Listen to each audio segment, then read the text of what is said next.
Hi, as you know, my name is Elisa, and I have presented before. I've presented lightning talks at Write the Docs, and even so, I do get a bit of stage fright. But I wanted to present this as I'm getting older. I'm trying to be more and more authentic, and so I wanted to present something on things I've been thinking about for a long time. I love writing. I began writing as a grant writer to help fund environmental programs, and I'm so happy to see like so many people here that really are into sustainability, and oh my God, it just warms my heart. But as a writer, when I started writing for high tech, once somebody asked me if I was upset that what I wrote was obsolete fairly quickly, and I basically said, I'm doing sand paintings. I don't care. I just put a whole lot of energy into making things perfect, and then it becomes obsolete. And it struck me that I was talking about a Buddhist practice, and that there is, I'm saying Zen of Writing, but it's not just Zen. There are other types of Buddhism. And sand paintings really come from the Tibetan branch of Buddhism. And there's also, the idea from in writing that when we run into bugs, which can be seen as sort of a minor misfortune, working with the team to fix bugs is actually a good fortune. And there are many ways in which we as writers are tasked to turn things from things being blocked into things that actually are helping others. And so over time I began to think a lot about just how writing as a practice, as we write, we are actually using a lot of things that come from Zen or other kinds of Buddhist practice, including approaching things with a beginner's mind. That's something that Buddhist teachers often advocate.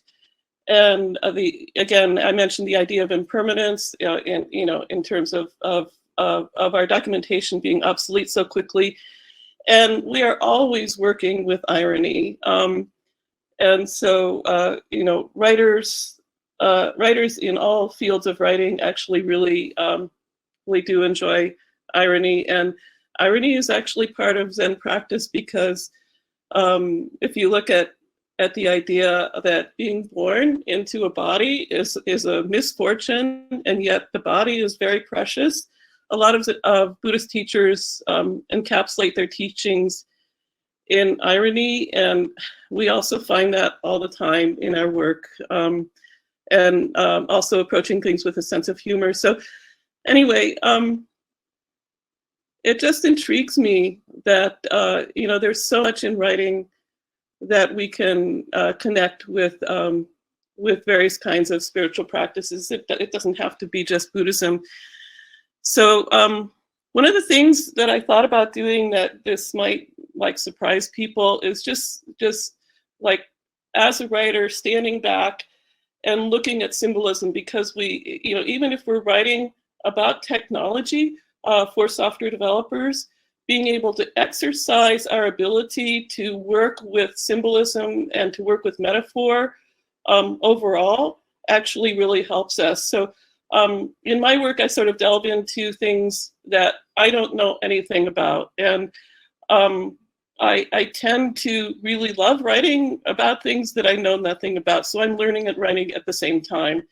And for instance, last year I was writing about writing with people who work with hardware with instruction set architectures. And I still know very little about instruction set architectures, but being able to just sort of bend my mind and work in metaphor over time, if we do that, it's very helpful to us. So if you look at this, the reason I have this up here is these are 3 ways of actually